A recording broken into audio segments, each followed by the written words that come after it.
गणपती बाप्पा मोरया, मंगलमूर्ती मोरया।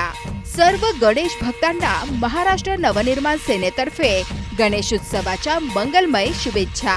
शुभेच्छुक श्री चेतन दादा उतेकर, दक्षिण रायगड उपजिल्हाध्यक्ष।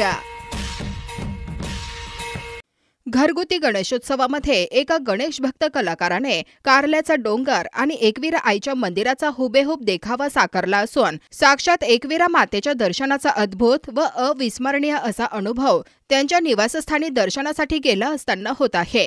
महाड तालुक्यातील जयराम सुतार या कलाकाराने हा सुंदर देखावा साकारलाय। पेशाने सुतारकाम करणारा हा कलाकार मूळचा पोलादपूर तालुक्यातील साखर गावचा। सध्या मात्र व्यवसायाच्या निमित्ताने ते महाड तालुक्यातील नडगाव गावातील संतोष नगर येथे शुभ लाभ इमारतीत राहतात। एकवीरा मातेच्या या देखाव्यासाठी त्यांनी अत्यंत बारीकसारीक गोष्टींवर काम करून प्रचंड मेहनत घेतली असल्याचे हा देखावा पाहताना लगेच लक्षात येते। तब्बल 1 महिन्यापासून ते या देखाव्यासाठी मेहनत घेत होते। हा सर्व देखावा त्यांनी एकट्याने साकारला असून त्यांच्या परिवाराने या कामी त्यांना मदत केली आहे। पूर्वीचा त्यांचा पारंपरिक व्यवसाय गणपती कारखान्याचा असल्यामुळे उत्सवासाठी लागणारी गणेश मूर्ती देखील त्यांनी स्वतः घडवली आहे। कालांतराने मात्र गेले 30 वर्षांपासून ते सुतारकाम करीत आहेत। सुतारकामात देखील ते वैविध्यपूर्ण नाविन्यपूर्ण संकल्पनेचा वापर करत असल्यामुळे त्यांच्या फर्निचरला दूरवरून मागणी असते।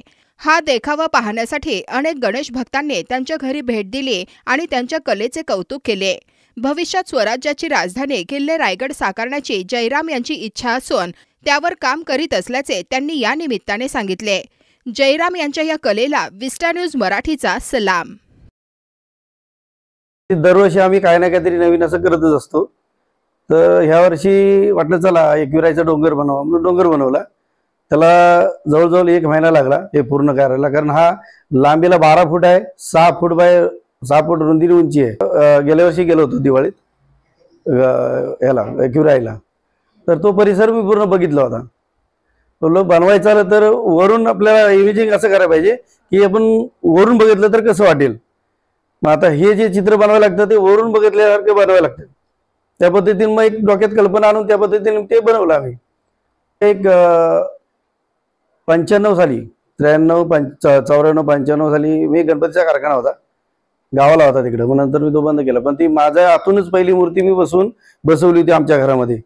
म्हणून मी आता कारखाना बंद जरी झाला तरी मी स्वतःची मूर्ती स्वतःच बनवून बसवतो अजूनपर्यंत। करिअर आपण करतोच, पण करिअरच्या मागं आपलं काहीतरी नाव व्हावं। करिअर केलं की काय होतं, एखाद्या सर्व्हिसला लागला तर फक्त कोण ओळखतात त्याला, फक्त कंपनीतली आणि सोसायटीतली माणसं ओळखतात। पण जगभर ओळख व्हायची असेल तर त्याला काहीतरी एक कलेचा आधार घ्यायला पाहिजे। आणि जी कला ही परमेश्वराने प्रत्येकाला दिलेली असते, फक्त ती जोपासना करत नाहीत। प्रत्येकाने जी आपल्याकडची कला, मग कला कुठली पण असू द्या, तिला तो जपून ठेवायलाच पाहिजे आणि त्याच्यासाठी सेपरेट वेळ काढून ती कला जोपासलीच पाहिजे।